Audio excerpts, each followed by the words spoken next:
and welcome to Channels Business Globe with me, Juliana Olayinka. This week, Nigeria has been in the global spotlight as it hosted the very first Gitex Nigeria. The 4-day event stretched across Abuja and Lagos, showcasing the country's ambition to lead the continent's digital economy.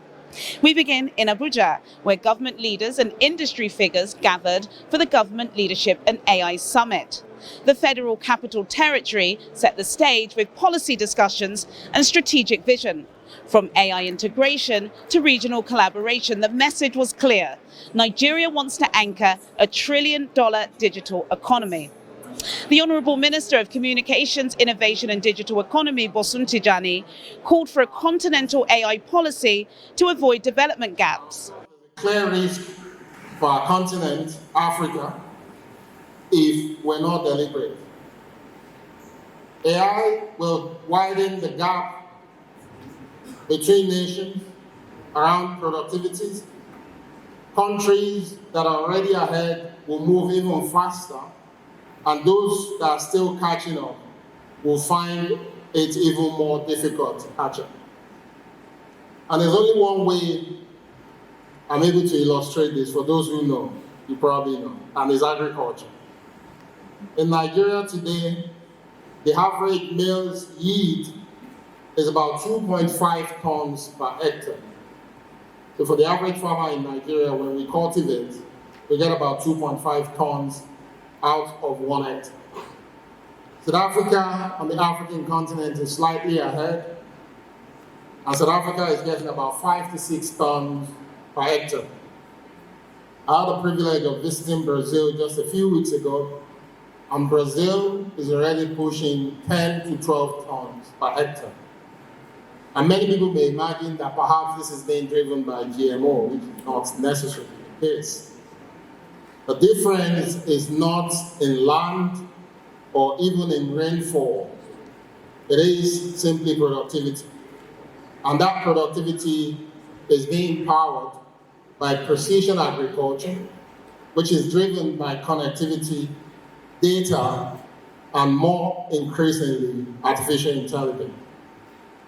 In Brazil, I saw farmers use AI-driven soil sensors and predictive analytics to decide the exact time to plant and to harvest.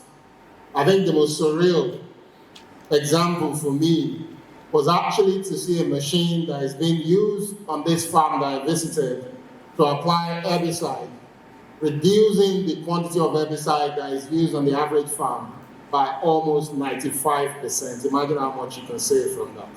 And jobs is also what we need in large quantity on our continent. If we cannot close this gap, Africa risks becoming a continent of consumers, importing food, importing services, and importing innovation, instead of producers and leaders. And we know that is not the Africa that we want. We often talk about how youthful our nation is, with the average age in Nigeria being 16.9. I think about 60 to 70% of our people are under the age of 30. We've got to find jobs for them somewhere. And losing productivity is certainly not where that job is going to come from. That is why Africa must not treat AI as an afterthought. It must be a health system, and we must be the skill. Without African data sets, we will forever depend on models trained elsewhere, on data sets that does not reflect our reality. And of course, last but not the least, we must also build infrastructure, but also build together. AI depends on 3 things largely: connectivity, compute, and very clean energy. Today, these remain expensive and unevenly distributed across the African continent. As leaders, we must urgently collaborate on medium and long-term infrastructure plans that bring down the cost and unlock participation for everyone. Connectivity shouldn't just be something that we provide, but we should strive for meaningful and affordable connectivity. NITDA's Director General reinforced the country's readiness to lead, highlighting major projects including a 90,000-kilometre fibre optic rollout. Imagine a world of abundance where every human being on earth has access to basic needs such as food, clean water, shelter, and quality health services. Imagine a world without pandemic, where terminal diseases and cancers are cured. Imagine a world without jobs, where every task are automated, allowing us to pursue things like reading, writing, connection, building relationships, self-discovery, and many more. This is no longer a science fiction. It is an inevitable outcome of this revolution we are in.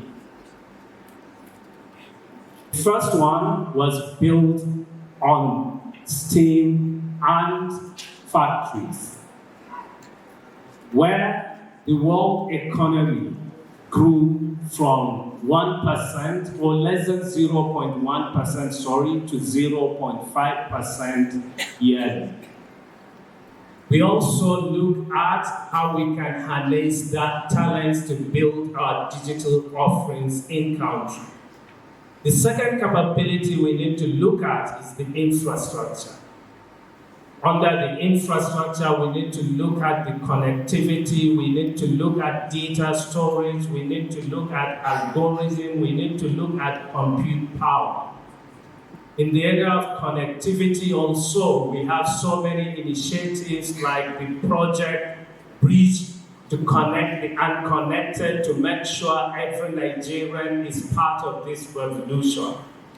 We are also working on building more data centers in Nigeria to ensure we capture, store, and process our data in country. Then we need to also build the compute power. And that's the objective of this leadership summit. The Honorable Minister has been saying, in Africa, we do so many things so that we make sure our culture and values are represented in the AI we are building. Work together on how we can build a shared infrastructure for Africa to be part of the fourth industrial revolution, and Africa to benefit from AI transformation. And Gitex organiser Trixie Lomerand stressed why Nigeria was chosen as West Africa's launchpad. There's a lot going on in Nigeria. Nigeria has been very busy and powering through in the last few years. Under the astute leadership of President Bola Tinubu, and of course under the guidance of Minister Dr. Tijani, a lot of projects have been launched and conceptualized, prioritizing infrastructure development and human capital growth. Look at the Broadband Alliance and the Project Bridge. For those who are not knowing, there's a big project ongoing now to look at laying 125,000 kilometers over 12 cities and countries in a matter of 2.5 years. Gitex is not an exhibition. It is a global digital ecosystem of diverse stakeholders that cuts across industries, that cuts across geographies and continents. It is a live organism.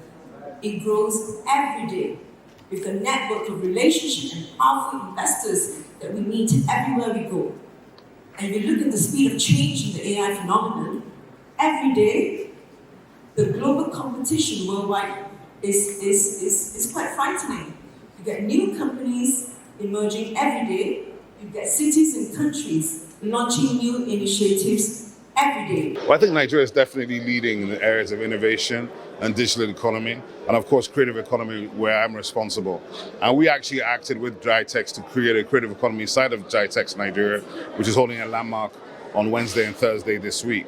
So looking forward to see how that goes. I mean, obviously Gitex has been massive, and I think it's just big for our ecosystem that it's finally landed. We want to congratulate the government, the president, NITDA, of course, and the Minister of Digital Economy.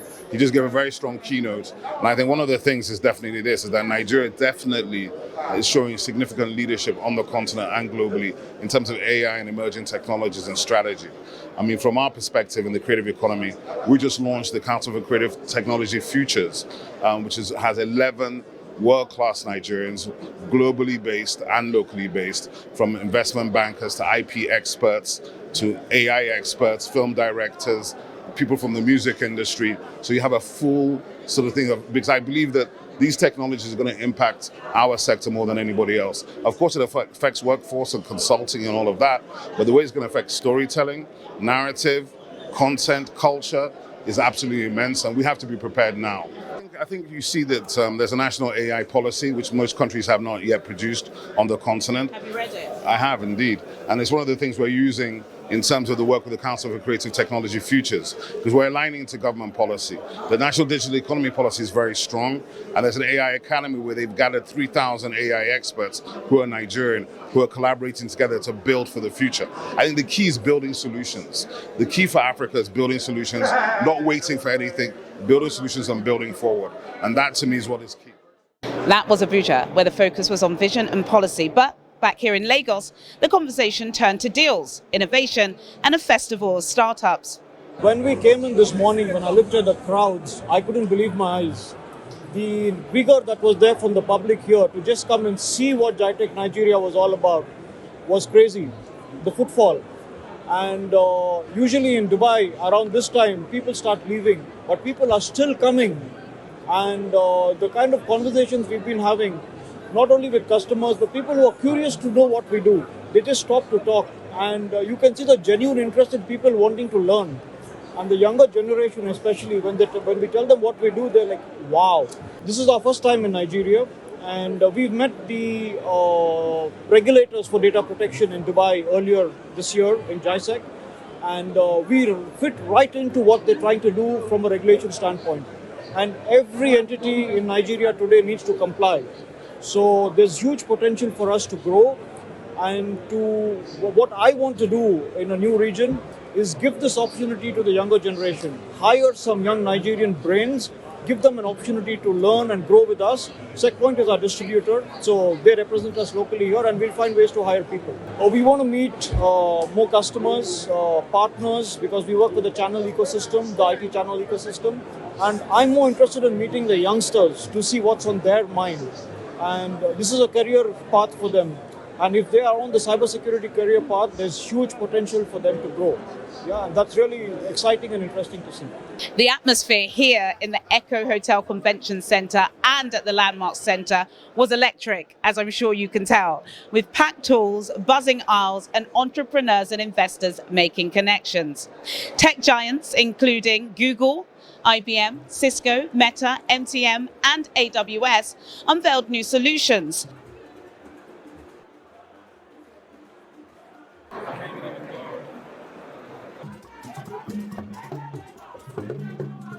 While the IFC announced $6 billion invested in Africa's digital infrastructure over the past decade. $1 billion of that was last year alone. Welcome back to Channels Business Globe with me, Juliana Olayinka, reporting from Gitex Nigeria 2025. At the launchpad breakfast organised with the Ministry of Women's Affairs, the spotlight was on women-led innovation and inclusive capital.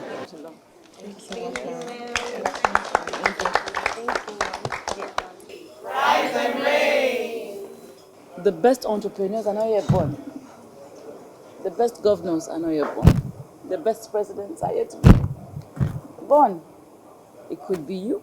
It could be you. Now I want you to dream. And dream big. when God told us to dream or to believe, He didn't say, oh, dream small. He just said, dream. Whatever you can see, trust me, it's going to happen. This country needs big dreamers, big dreamers. I don't want to quote anything wrong, but someone said, oh, just one bank in China, the China Exim Bank, their capitalization is almost $500 trillion. I said, what? Just one bank in China. That can be our Nigerian story. What women want is to be economically empowered. The Nigerian woman is phenomenal, trust me. There's nothing like the Nigerian woman on planet Earth, nothing. Because we can do it regardless. But what we need is money in our hands. I remember paying Her Excellency, the First Lady, Senator Oluremi Tinubu, CON, courtesy call when I assumed this role. And I said, oh, Mommy, I've done the total scan of the environment. I know what the problems are. Mommy, I'm going to do this. I'm going to do policy reforms because we need stronger legal instruments to be able to protect our women. What our ministry does is not just women emancipation or empowerment or advancement. We're the human face of government. And we're the lead social protection ministry for the government. So it's a lot. We're also the ministry for families. We're the ministry for the vulnerable. We're the ministry for children. So it's a lot. So I said, oh, Mommy, I understand the work, There are a few places I need to activate. She said, Iman, she said, go and put money in women's hands. Yes. And then as I got comfortable in the role, I realized why she said that. When women have money in their hands, we will not have 20 million out of school children. Mm-hmm. Once upon a time, when I was pregnant with my third child, my kids didn't go to school for 2 weeks because I had morning sickness. So we have to look after the well-being and the welfare of the mom. When the mom is okay, even while she's sick, she can be able to pay someone to do that. But trust me, if the mom is not okay, the school is out of the window. Even when they start, they're going to drop out. What we want is for kids to enroll and to be retained in school. So money in the hands of the mom would help us eliminate our out-of-school crisis. Talk about nutrition. More than 50% of our children in Nigeria are stunted. They cannot ever develop beyond a certain level. Their brain can't pick up because of malnutrition. More than 50% of our children. If women have money in their hands, would we have malnutrition challenges? No. What about GBV? Days are gone when we hear about, women being raped, children being raped. Now babies are being raped. On my tour of duty at the very early phase of this journey in this ministry, I met a 4-year-old that was raped when she was 3 by 6 men. She's gone through 6 reconstructions of her body, and she's still being put together. And she sat on my lap and I said, what do you want? She said, nothing, chocolate, nothing. You want ice cream? She said, I don't want anything. So when women have money in their hands, because her mom lived in a house that had no windows. So she didn't wear a miniskirt to say that, she looked nice, and she was a baby who was sleeping beside her mom, and she was stolen from beside her mom and taken elsewhere to be raped. So if her mom had a house with windows and doors, she could protect herself. So money really, really is important for women in Nigeria, and that's why you have to make a lot of it. Because the more you make, the more you can lift other women. I'd like to talk about our demography. Today in Nigeria, 60% of our population is under 25 years old. 60%. I think it's about time that you wake up. Because I remember one day in UAE, the ruler woke up and said, we've dissolved our cabinet. And he appointed ministers. The Minister of Sport was 21 years old. The Minister for Food Security was 31 years old. The Minister for... There's even a Minister for AI then. People didn't know what AI was. They were all very young. And he says that this is in line with our 2050 vision. And he said all the 7 ministers were relegated to advisory roles in those same ministries to mentor those ministers. But today we have, 30-year-olds thinking that it's too early or they're still too young.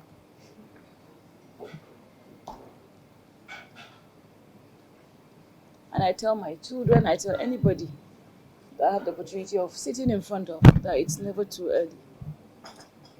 At the Startup Festival, Nassini's Innovate Nigeria initiative took off with national prizes worth over 100 million naira. The Supernova Challenge finale capped the week with some of Africa's most promising entrepreneurs pitching for global investment. I spoke to some of the key players driving Nigeria's digital economy. What stands out for me about Nigeria is the people, the talent, and the potential. And I always say, and these are the discussions I've been having with various government leaders, is that with Google, as well as the potential, what it does, it provides an equalizer for Nigerians. What we need to do is ensure that the opportunity is available. And I spoke about how do we harness the talent.